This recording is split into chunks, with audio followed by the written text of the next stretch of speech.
Okay. Show me. Hi there guys, welcome back to the Dutch ST channel. Thank you very much for tuning in. And in today's video I have actually two, not one, but two boxes from our friends at Runcam. You know Runcam, of course. And these boxes contain the Runcam Split version 3 in its Nano and in its Micro variant. And in this video I'm gonna obviously show you what these two boxes contain, but more importantly we're gonna test things. I'm gonna test these cameras in two ways actually.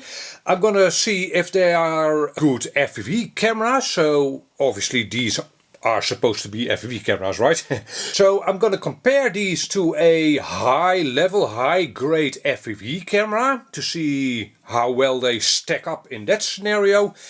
And we're obviously also gonna record with these cameras in 1080p, Full HD.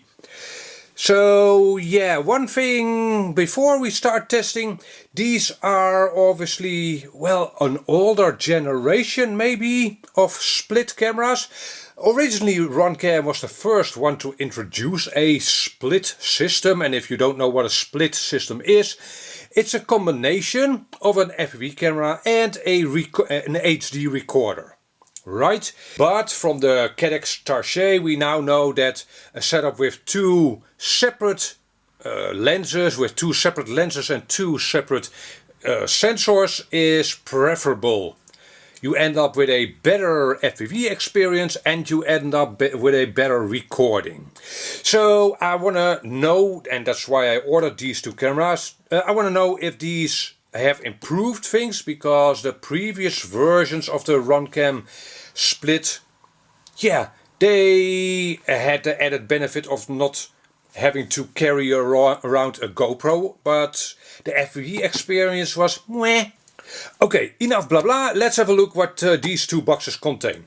What you get with these cameras is pretty similar actually, and obviously the cameras themselves are different in size, micro, nano, and I have to say that it's incredible to see a split system like this with a nano camera.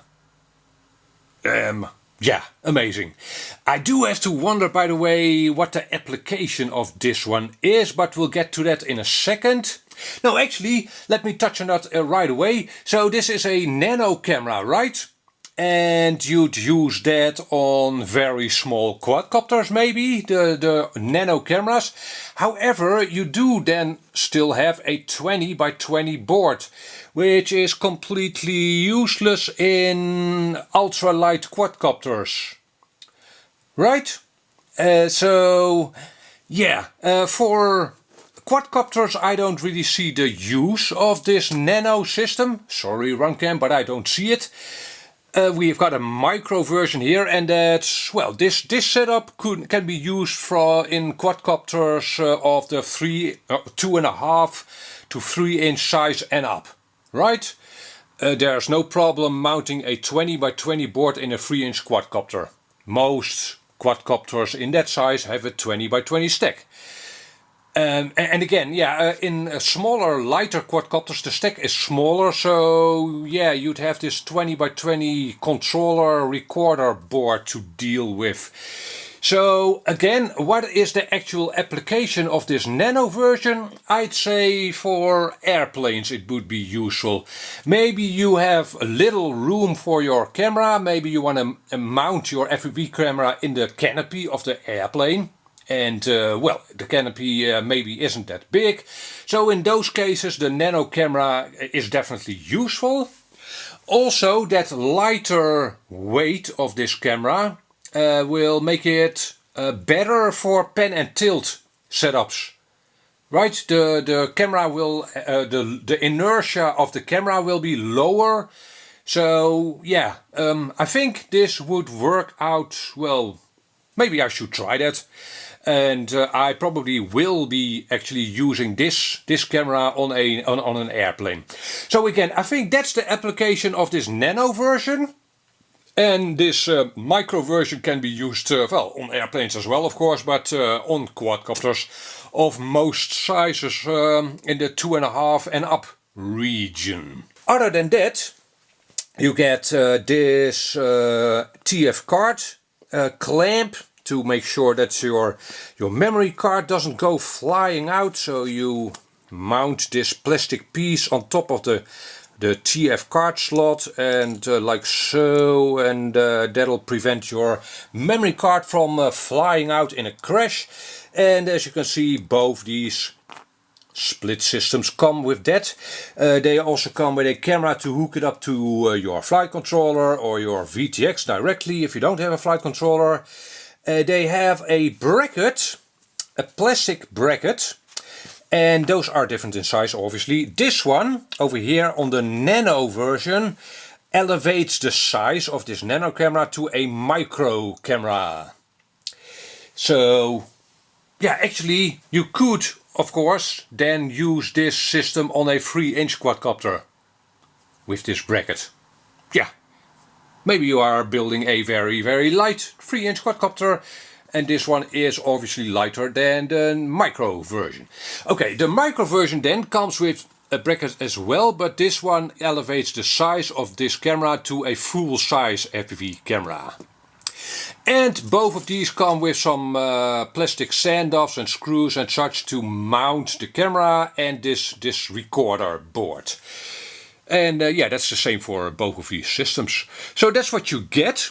Now, obviously this recorder board is the same for both.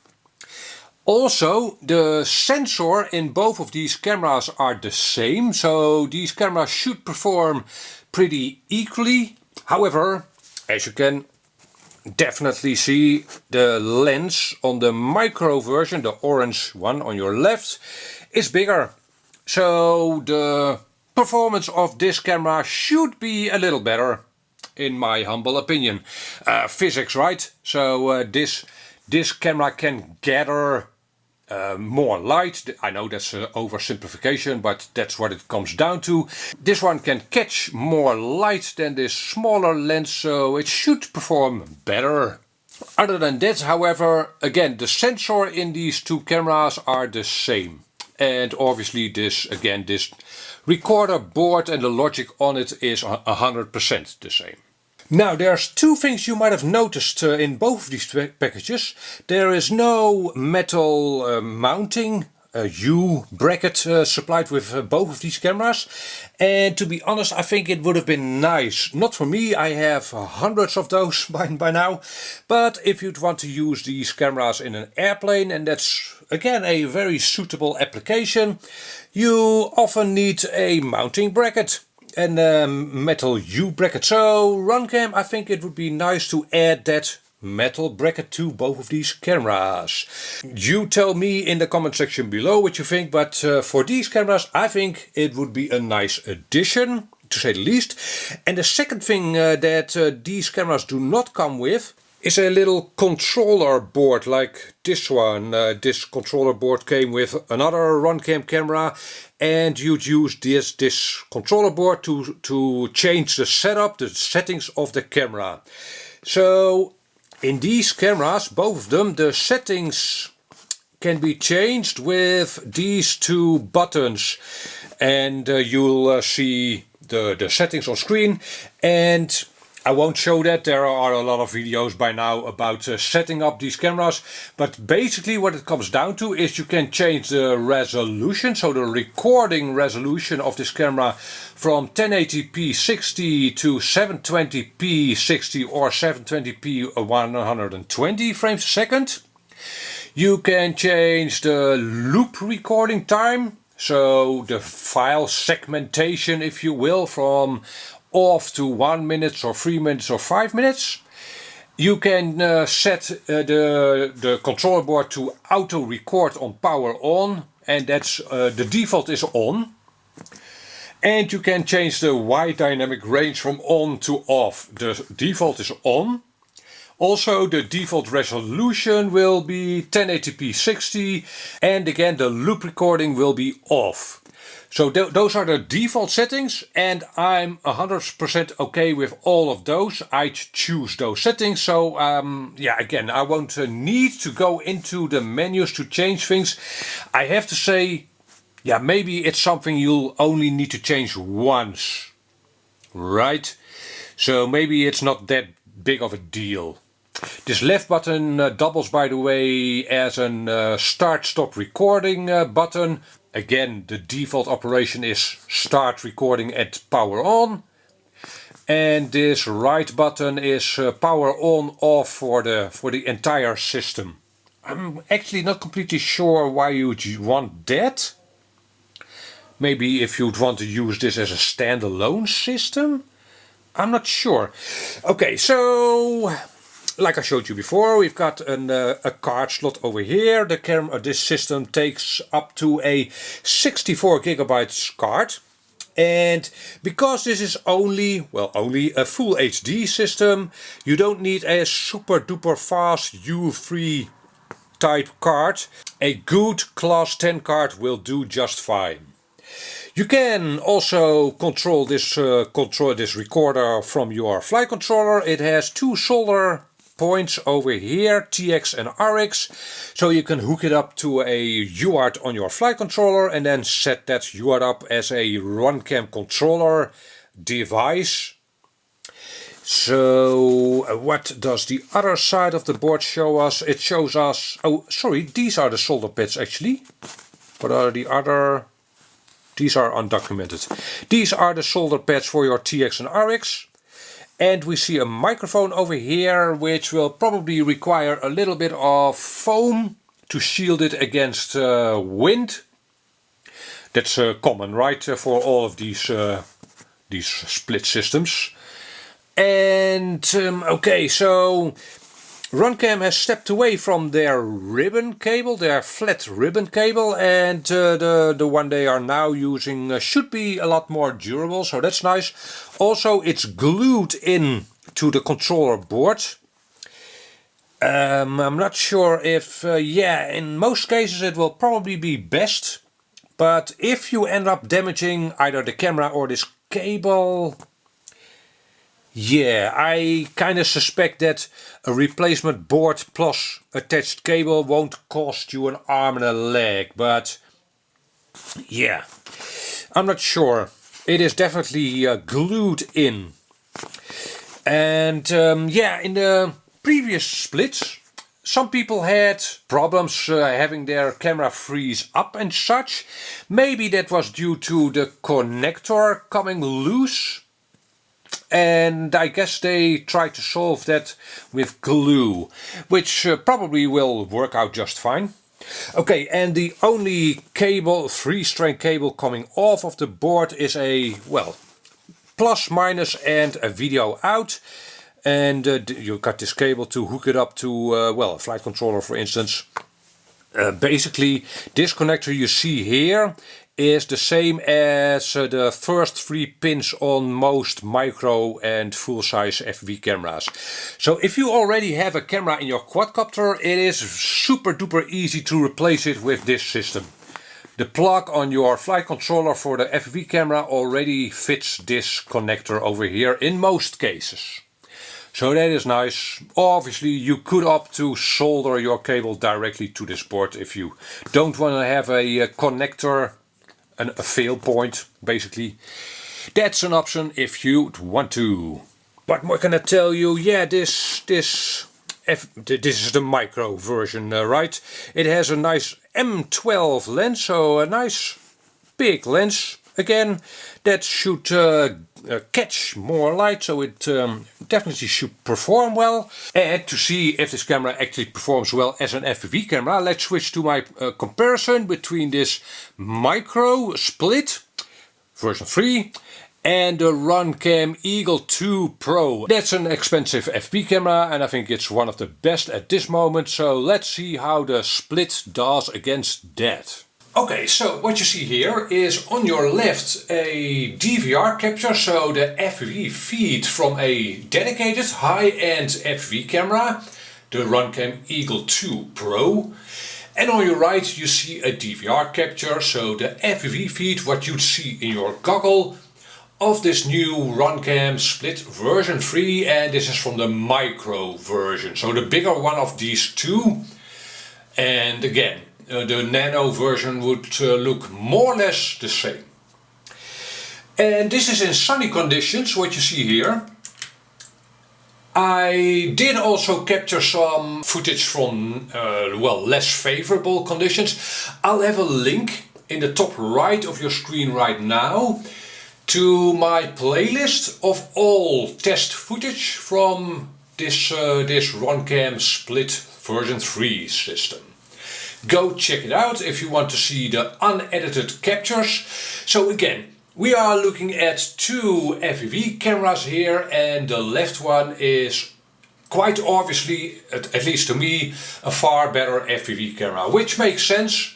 It's well, it's a dedicated high-end FPV camera, and an HD capturing device such as a split system is always a bit of a compromise. Well, always. The Cadet Starshey is less of a compromise. It's almost no compromise at all, because it's basically two cameras. So the view on your right, I'd FPV fly it, but not in challenging conditions. Not in a forest, not a bando, so in between buildings and such. For the Runcam split systems, I'd use those for FPV airplanes maybe. And sightseeing quadcopters, basically any application in which you want to capture nice video, but that isn't super duper challenging for the FPV camera.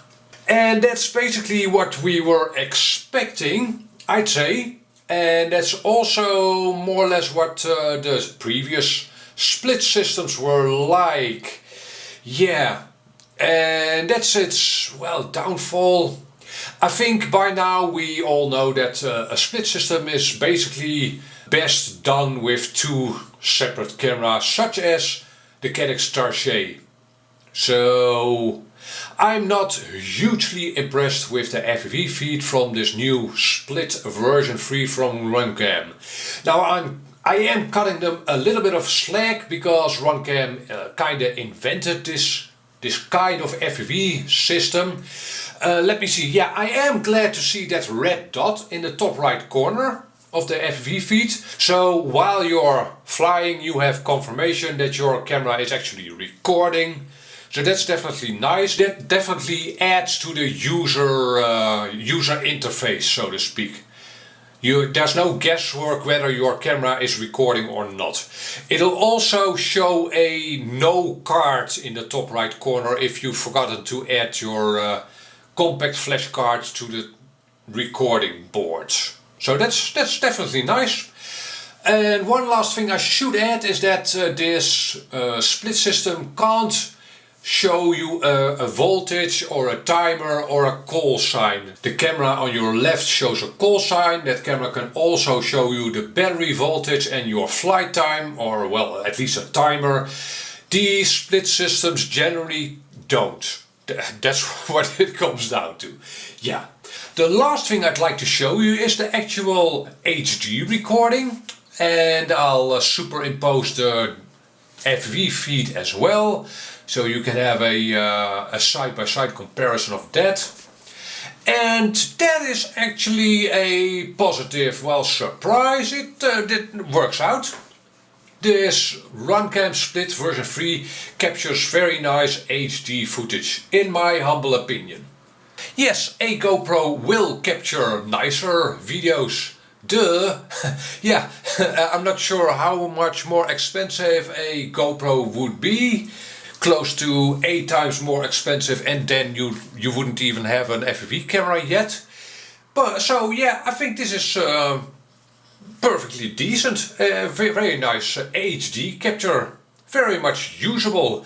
Okay, Mr. Dutch C, that's all very nice with your bicycle riding, testing FPV cameras on your bicycle. What's up with that? Yes, by now I have screwed the FPV system, this Runcam split version 3, into this quadcopter. This is a Diatone Tyrant 6-inch quadcopter, a very powerful quadcopter, and it fits this split system easily. So let's go and fly this sucker. Here we go. So I did me a bit of flying today with the Runcam split version 3 on the GT-Tyrant here. And well, in my first flight I actually crashed, and you'll see that in a minute. It has nothing to do with the Runcam system or the quadcopter. I'm not completely sure. You'll see the crash in a minute. I think I need to rebind my receiver. It's an RXSR receiver from FrSky, and I recently updated the firmware on my radio, and yeah, I suspect I just simply need to rebind it. Shouldn't need to, but I think that's the... oh well, we'll see. I was further out actually than it might look, but it shouldn't have had a fail-safe or a loss of signal. Okay, the camera system, the Runcam split version 3. I'm pretty happy with the onboard recordings, with the HD recordings this system makes. The colors are very juicy.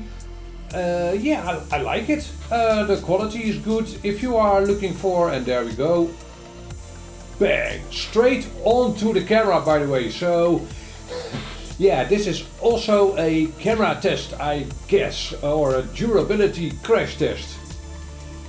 But it survived. As you can see, this is my second flight right after the crash. I did have to do a little bit of a hike, and yeah, it's a big quadcopter, so it's that makes it easier to find, right? And well, it still works. As you can see, I was pretty happy with the FPV experience as well. I was perfectly able to see where I was going. Now it's a sunny day, right?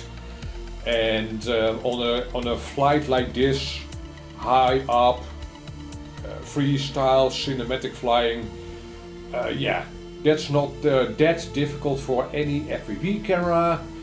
And sure, I definitely do have better FPV cameras, but I wasn't bothered by it at all. I was perfectly enjoying the flight, if that's a way to put it. And again, yeah, I'm happy with the HD recording. So in conclusion, if you have a setup in which you can't add a GoPro or a Runcam version 5 or a Foxeer Box 2, cameras like that, if you are short on space, or if you want to keep your quadcopter or your airplane light, then these Runcam split version 3s are both an option. And especially the Nano version, if you are short on space in a small airplane, that's well, a good application for a camera like this, and you end up with an FPV, a reasonable FPV experience, and a good HD recording, in my humble opinion. Yeah, and not really suitable for really small quadcopters, down to 2.5–3 inches quadcopters. Those you can use these systems for. Smaller ones, the controller board or the recorder board is simply too big for those micro or ultralight quadcopters. And let me see, yeah, this system is reasonably affordable as well. It's a little cheaper than the Cadex Starship, which I do prefer for its better FPV experience. But yeah, this system is smaller. The Runcam split system is smaller. It's a smaller camera. So if you are again short on space, or if you need your system to be light, then this is an option. Alright, that's basically it. If you are left with questions, hit me up a comment down below, and catch you on the next video. Bye bye.